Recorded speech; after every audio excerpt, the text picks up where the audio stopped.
Antes de iniciar, ajuste seus fones, tenha um livro em mãos e entre neste círculo de saber. Que cada palavra seja uma chama acesa, iluminando os mistérios que aguardam por você. Dogma e Ritual de Alta Magia de Eliphas Levi. Capítulo 18. Filtros e Magnetismo. Viajemos, agora, na Tessália, no país dos encantamentos. Aqui Arapuleio foi enganado como os companheiros de Ulisses e sofreu uma vergonhosa metamorfose. Aqui tudo é mágico, os pássaros que voam, os insetos que zunem na erva, e até as árvores e flores. Aqui se compõem ao clarão da lua os venenos que fazem amar, aqui as estriges inventam encantos que as fazem jovens e belas como as charites. Jovens, tomai cuidado convosco.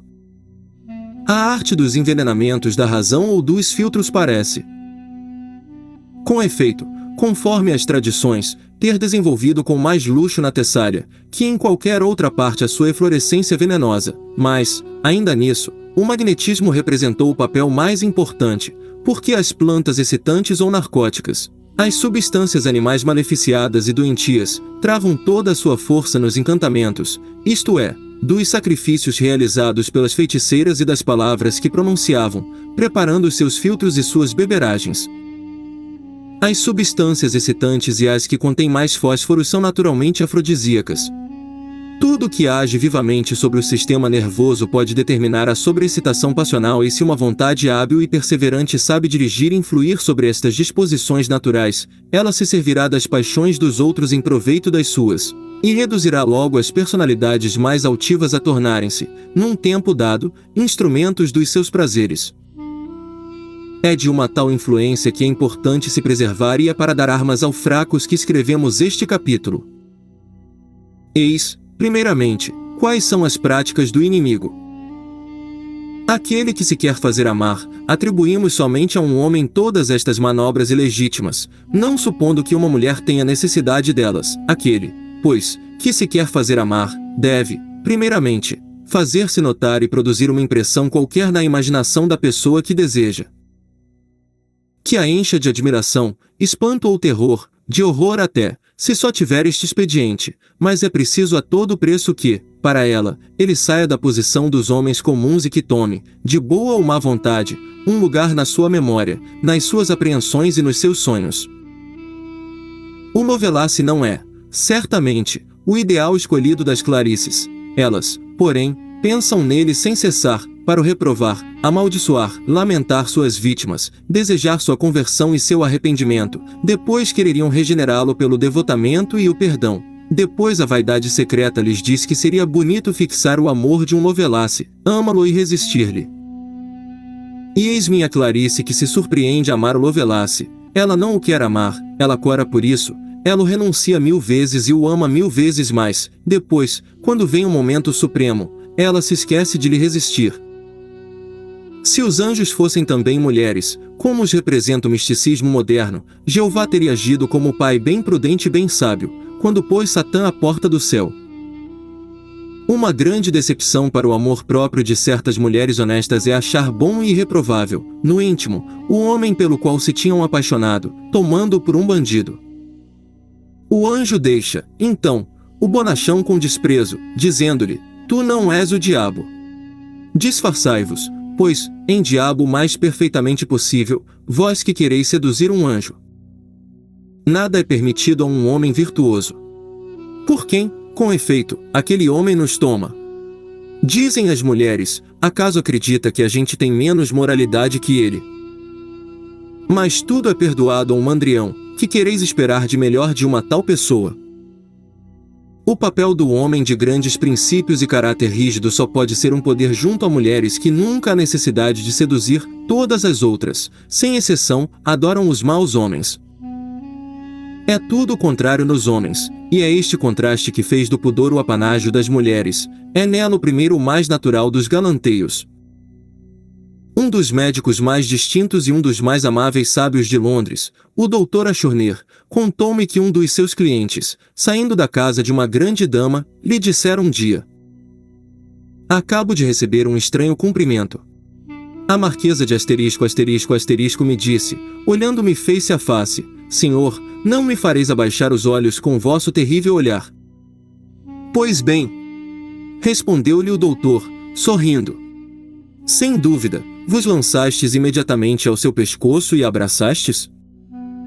Não, porém fiquei muito admirado com o apóstrofe. Pois então, meu caro, não ides mais à casa dela, estais perdido no seu espírito. Dizem ordinariamente que os ofícios de algoz se transmitem de pai a filho.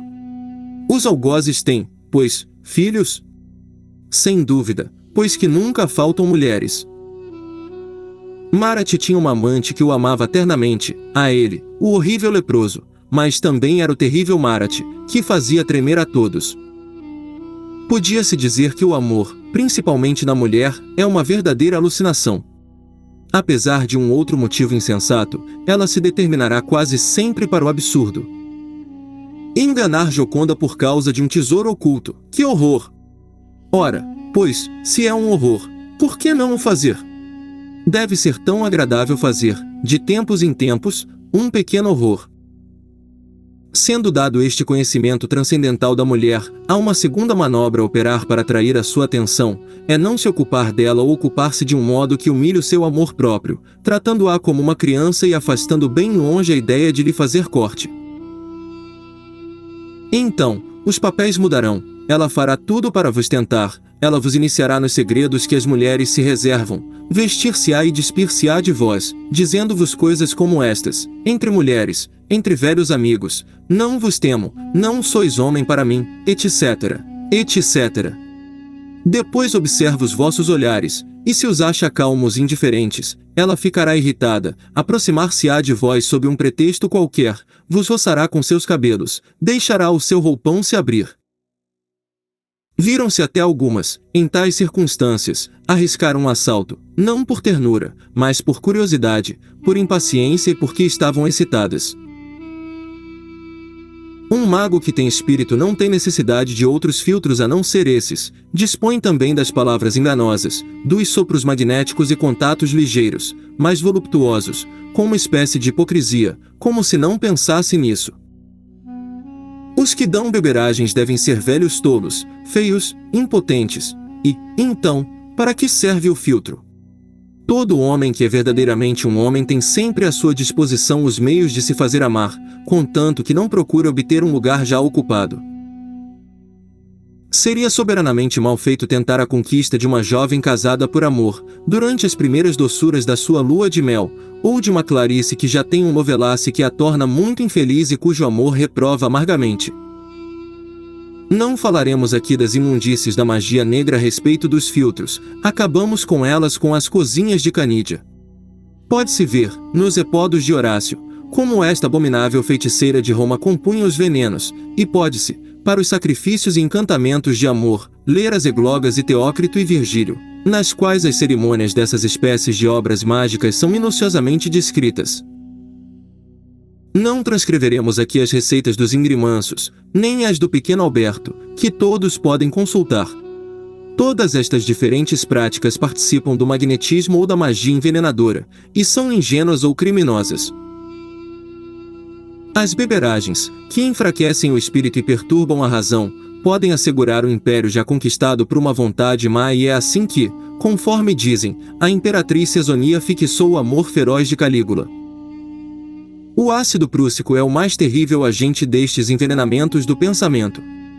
É por isso que é preciso evitar qualquer destilação que tenha o gosto de amêndoa, afastar do seu quarto de dormir as amendoeiras e os daturas, os sabonetes de amêndoas, os leites de amêndoas, em geral, todas as composições de perfumaria em que o cheiro das amêndoas dominarem, principalmente se a sua ação sobre o cérebro for ajudada pela do âmbar. Diminuir a ação da inteligência é aumentar, igualmente, as forças de uma paixão insensata. O amor, tal como querem inspirar os malfeitores de que falamos aqui, seria um verdadeiro embrutecimento e a mais vergonhosa de todas as escravidões morais. Quanto mais excitarmos um escravo, mais o tornamos incapaz de se libertar, e é este verdadeiramente o segredo da magia de Apuleio e das beberagens de Circe. O emprego do fumo, quer como tabaco, quer para fumar, é um auxiliar perigoso dos filtros entorpecedores e dos envenenamentos da razão.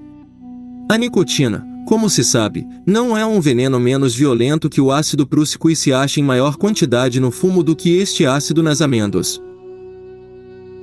A absorção de uma vontade por outra muda, muitas vezes, uma série inteira de destinos, e não é somente para nós mesmos que devemos velar sobre nossas relações e aprender a discernir as atmosferas puras das atmosferas impuras, porque os verdadeiros filtros, os filtros mais perigosos, são invisíveis, são as correntes de luz irradiante que, misturando-se e substituindo-se, produzem as atrações e simpatias, como as experiências magnéticas não permitem duvidar disso. Fala-se, na história da Igreja, de um heresiarca chamado Marco, que deixava todas as mulheres loucas por si, soprando nelas, mas o seu poder foi destruído por uma corajosa cristã que foi a primeira a soprar nele, dizendo-lhe, que Deus te julgue. O cura Galfrede, que foi queimado como feiticeiro, pretendia deixar apaixonadas por si todas as mulheres que fossem atingidas pelo seu sopro. O celebérrimo padre Girard, jesuíta, foi acusado pela senhora Cadieri, sua penitente, de lhe ter feito perder completamente o juízo, soprando sobre ela. Era-lhe muito necessária esta desculpa para atenuar o horror e o ridículo das suas acusações contra este padre, cuja culpabilidade, aliás, nunca foi bem provada, porém que, de boa ou má vontade, tinha certamente inspirado uma bem vergonhosa paixão a essa infeliz moça.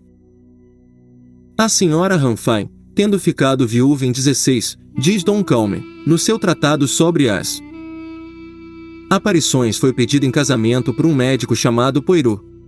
Não tendo sido ouvido no seu pedido, ele lhe deu primeiramente filtros para se fazer amar por ela, o que causou estranhos desarranjos na saúde da senhora Ranfine.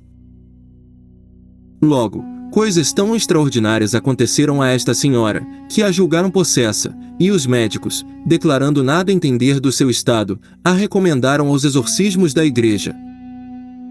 Depois disso, por ordem do Sr.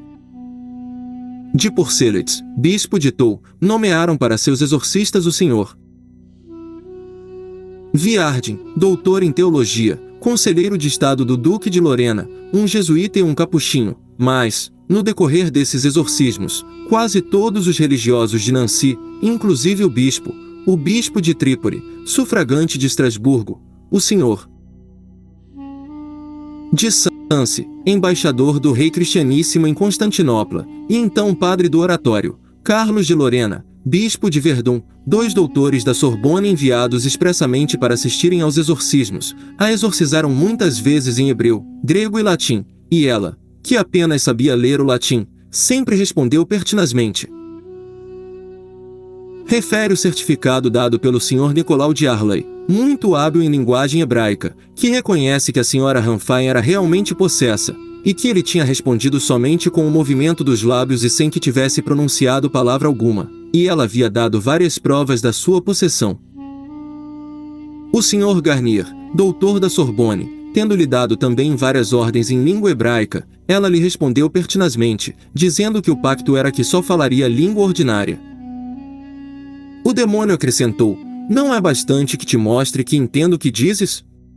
O mesmo Sr. Garnier, falando-lhe em grego, empregou por distração um caso por outro. A possessa, ou antes o diabo, lhe disse: tu erraste. O doutor disse-lhe em grego: mostra o meu erro. O diabo respondeu: contenta-te que denuncie o teu erro, não te falarei mais nada dele. O doutor dizendo-lhe que se calasse, ele lhe respondeu: ordenas-me que me cale, e eu não me quero calar. Este notável exemplo de afecção histérica levada até ao êxtase e à demonomania, depois de um filtro administrado por um homem que se julgava feiticeiro, prova, mais do que tudo que poderíamos dizer da onipotência da vontade e da imaginação reagindo uma sobre a outra e a estranha lucidez dos estáticos e sonâmbulos, que entendem a palavra lendo-a no pensamento, sem ter a ciência das palavras. Não ponho, de modo algum, em dúvida a sinceridade das testemunhas mencionadas por Dom Calme. Admiro-me somente de que homens tão sérios não tivessem notado esta dificuldade que tinha o pretenso demônio em lhes responder numa língua estranha à da doente. Se o meu interlocutor fosse o que entendiam por um demônio, não somente teria entendido o grego, mas também teria falado em grego, um não custaria mais do que o outro para um espírito tão sábio e maligno. Dom Calme não diz só isso a respeito da história da Sra. Ranfine, conta uma série de perguntas insidiosas e de ordens pouco sérias da parte dos exorcistas, e uma série de respostas mais ou menos confusas da pobre doente, sempre estática e sonâmbula. Este bom padre não deixa de tirar disso as conclusões luminosas deste outro bom senhor de Mirville. As coisas que se passavam estando acima da inteligência dos assistentes, deve-se concluir que tudo isso era obra do inferno. Bela e sábia conclusão. O mais sério do negócio é que o médico Poirot foi julgado como mago e, posto em torturas, confessou a sua falta, sendo queimado. Se realmente, por meio de um filtro qualquer, tinha tentado contra a razão desta mulher, merecia ser punido como envenenador, é tudo o que podemos dizer. Mas os filtros mais terríveis são as exaltações místicas de uma devoção mal entendida. Que impurezas igualarão os pesadelos de Santo Antônio e os tormentos de Santa Teresa e de Santa Ângela de Foligny? Esta última aplicava um ferro em brasa à sua carne revoltada, e achava que o fogo material era um refrigério para os seus ardores ocultos. Com que violência a natureza pede o que lhe recusam dar, pensando continuamente em o detestar? É pelo misticismo que começaram os pretensos enfeitiçamentos das Madalenas de Bavan, das senhoritas de La Palude e de Lacadière. O temor excessivo de uma coisa quase sempre a torna inevitável. Seguindo as duas curvas de um círculo chega-se ao mesmo ponto. Nicolau Remigius, juiz criminal em Lorena, que fez queimar vivas 800 mulheres como feiticeiras, via magia em toda parte, era sua ideia fixa, a sua loucura. Queria pregar uma cruzada contra os feiticeiros, de que via cheia a Europa, desesperado por não ser acreditado sobre palavra, quando afirmava que quase todos eram culpados de magia. Acabou por declarar feiticeiro a si próprio e foi queimado pelas suas próprias afirmações. Para se preservar das más influências, a primeira condição seria, pois, evitar que a imaginação se exalte. Todos os exaltados são mais ou menos loucos, e sempre é fácil dominar um louco, tomando-o pela sua loucura. Ponde-vos, pois, acima dos temores pueris e desejos vagos, crede na sabedoria suprema e ficai convencido de que esta sabedoria, tendo-vos dado a inteligência para o único meio de a conhecer, não pode querer armar laços à vossa inteligência ou razão. Vedes em toda parte, ao redor de vós, efeitos proporcionados às causas. Vedes as causas dirigidas e modificadas no domínio do homem pela inteligência. Vedes, em suma, o bem ser mais forte e mais preferido que o mal. Por que suporeis, no infinito, uma imensa irracionalidade, se há razão no finito? A verdade não se oculta a ninguém. Deus é visível nas suas obras, e nada pede aos seres contra as leis da natureza deles, da qual ele próprio é autor. A fé e a confiança. Tende confiança não nos homens que vos falam mal da razão, porque são loucos ou impostores, mas sim na eterna razão que é o Verbo divino, esta luz verdadeira oferecida, como o sol, a intuição de toda criatura humana que vem a este mundo. Se acreditardes na razão absoluta e se desejais mais do que tudo a verdade e a justiça, não deveis temer ninguém, e só amareis os que são amáveis. A vossa luz natural repelirá instintivamente a dos malvados, porque ela será dominada pela vossa vontade.